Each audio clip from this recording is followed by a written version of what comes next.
Imagine this. You're in a grocery store, staring at a shelf full of products.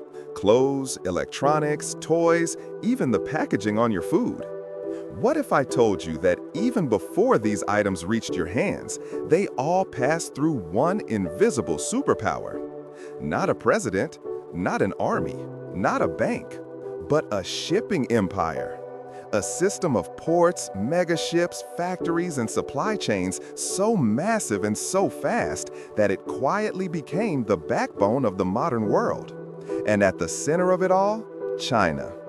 Today, we unpack how China built the largest shipping empire the world has ever seen, how it controls ports from Africa to Europe, how its companies command the seas, and how, whether you realize it or not, your daily life depends on it. This is the story you were never meant to ignore. This is the story of China's domination of global shipping. To understand China's dominance, we need to return to the late 20th century when global shipping looked nothing like today. Back then, the major maritime powers were familiar names: the United States, Japan, Europe, especially Germany, the Netherlands, and the UK. Their companies owned the biggest ships. Their ports were the busiest. Their factories created the goods the world wanted. China was just a manufacturing hopeful, a country known more for bicycles than megaships. But behind the scenes, something huge was starting, a quiet revolution. In 1978, Deng Xiaoping launched China's economic reforms. Factories opened, foreign companies arrived, investment poured in. What no one fully realized at the time was that China wasn't just trying to build a manufacturing base. It was building a global logistics machine.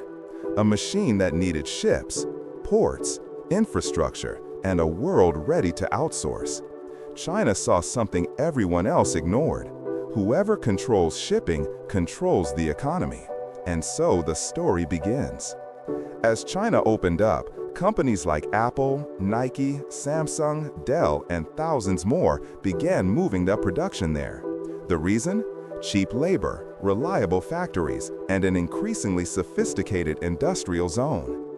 By the 1990s, China was no longer just participating in global trade. It was redefining it. Containers, those giant steel boxes stacked on ships, became the lifeblood of the new global economy. And China started filling them faster than any country in history. But producing goods was only half the story. China needed a way to get them out. This is where China's ambition turned global. China began building ports bigger than any seen before, shipping companies capable of crossing oceans, supply chains that could move millions of containers a day, highways, railways, and logistics hubs stretching across the country. The world was shifting toward globalization, and China positioned itself at the very center.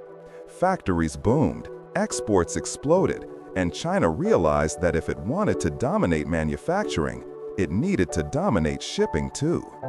When people talk about the biggest companies in the world, they think of Apple, Amazon, or Tesla. But COSCO? COSCO is larger than all of them in terms of fleet size and global reach. Founded in 1961, it started as a modest state-owned operation with a few ships.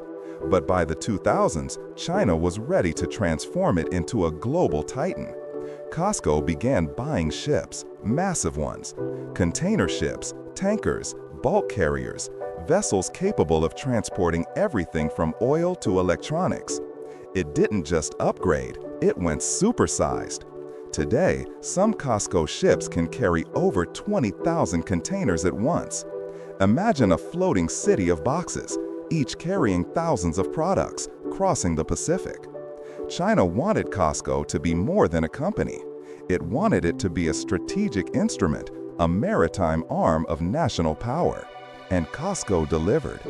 By the mid-2010s, through mergers and acquisitions, COSCO became one of the top 3 shipping companies on Earth, rivaling giants like Maersk, Denmark, and MSC, Switzerland, Italy.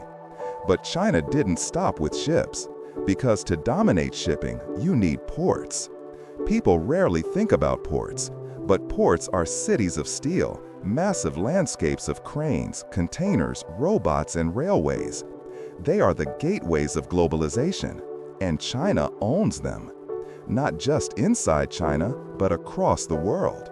Inside China, ports like Shanghai, Ningbo, Zhazan, Shenzhen, Guangzhou all became the busiest ports on the planet. Shanghai alone handles more cargo every year than most countries. But here's the part the world didn't see coming. China started buying foreign ports. Through its Belt and Road Initiative, China expanded its influence by acquiring stakes in major global harbors. COSCO and other Chinese firms gained control or major influence in ports such as Piraeus, Greece, now known as China's gateway to Europe, Hambantota, Sri Lanka, Djibouti, Africa, Valencia, Spain, Antwerp, Belgium, Kumport, Turkey. This wasn't random, this was calculated, a maritime chessboard. Control the ports, control trade routes. Control trade routes, control economies. Control economies, shape the world. Within 2 decades, China became the largest port operator in the world. Western governments started to panic, not because of military threats, but because of economic leverage. China wasn't conquering territory, it was conquering infrastructure. Meanwhile, another quiet revolution was happening in China: shipbuilding. In the 1990s, Japan and South Korea dominated the global shipbuilding industry. China was far behind. But China adopted a powerful strategy. If you want to dominate global trade, build the ships that move it. Billions were invested, shipyards expanded, workers trained, technology imported and refined. By the late 2010s, China became the largest shipbuilder in the world, producing tankers, mega-container ships, LNG carriers, naval vessels, ferries, specialized research ships. More than 40% of the world's ships are now built in China. If the global economy were a highway, China makes most of the trucks. This wasn't just economic dominance, it was industrial mastery. In 2013, China launched its most ambitious plan yet, the Belt and Road Initiative, often called the New Silk Road. While most people focus on the land routes through Central Asia, the maritime route is equally, if not more important. China invested in ports, logistics hubs, and shipping lanes across Asia, Africa, and Europe. It funded rail lines, roads, industrial zones, pipelines, free trade zones, harbor expansions. Why? Because the modern world runs on supply chains, and whoever builds the supply chains controls the future.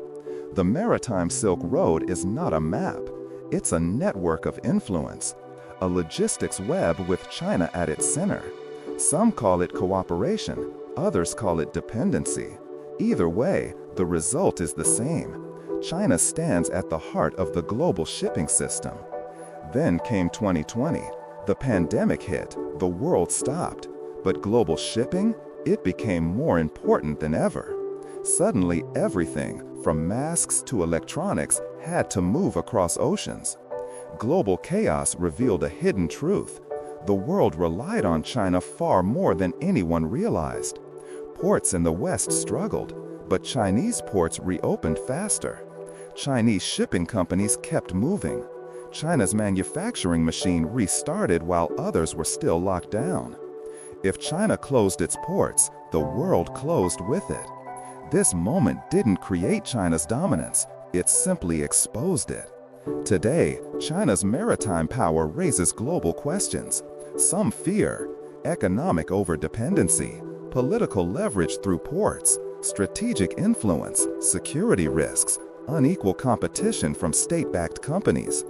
Others argue, China modernized the global shipping system. Lower costs helped consumers everywhere. Infrastructure investment accelerated global trade. Ports in developing nations grew thanks to China. The truth lies somewhere in between. China's dominance is not just economic.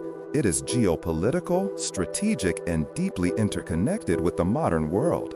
Whether the rest of the world likes it or not, China is now a maritime superpower.